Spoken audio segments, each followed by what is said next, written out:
বর্তমানে স্মার্টফোন জগতে আপনার ফোনে বিভিন্ন রকমের অ্যাপ্লিকেশন প্রয়োজন মতো ডাউনলোড করে থাকেন। এখন আপনার সেই অ্যাপ্লিকেশনটা ব্যবহার হচ্ছে না বা পরবর্তীতে প্রয়োজন আছে, আপনি কিন্তু চাইলে তাৎক্ষণিক সেই অ্যাপ্লিকেশনের কার্যক্রম বন্ধ রাখতে পারেন, অথবা আপনার ইন্টারনেট কানেকশন তাদের থেকে বিচ্ছিন্ন করে রাখতে পারবেন। আপনার এমবি খুব দ্রুতভাবে শেষ হবে না। তার জন্য আপনি সেই অ্যাপ্লিকেশনের উপরে চলে যেতে হবে। এখন আমি আমার একটা অ্যাপ্লিকেশনের উপরে ট্যাপ করে দেখাচ্ছি, আপনারাও দেখতে থাকুন।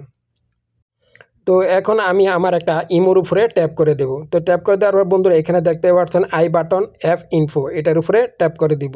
আপনারাও করে দিবেন। তারপর বন্ধুরা একটু স্ক্রল ডাউন করে নিচের দিকে আসলে এখানে দেখতে পারবেন আপনার স্টোরেজও ফুল হচ্ছে, এমনকি আপনার ফোনের সব তথ্য তারা পাচ্ছে, এমনকি আপনার ব্যাটারিও শেষ হয়ে যাচ্ছে, আপনার ফোনের এমবিও শেষ হয়ে যাবে। তার ক্ষেত্রে আপনি উপকৃত হবেন। এখানে যে চাবিটা দেখতে পাচ্ছেন, আপনারা এই চাবিটা অফ করে দিবেন।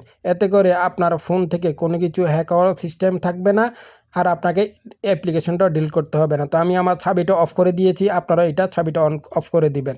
তাহলে আপনাকে আর ডিলিট করতে হবে না, আর আনইনস্টল করতে হবে না, বারবার ডাউনলোডও করতে হবে না। প্রয়োজন মতো আবার চাবিটা অন করে নিতে পারবেন। তো ভিডিওটা ভালো লাগলে শেয়ার করে দিবেন। ধন্যবাদ সবাইকে।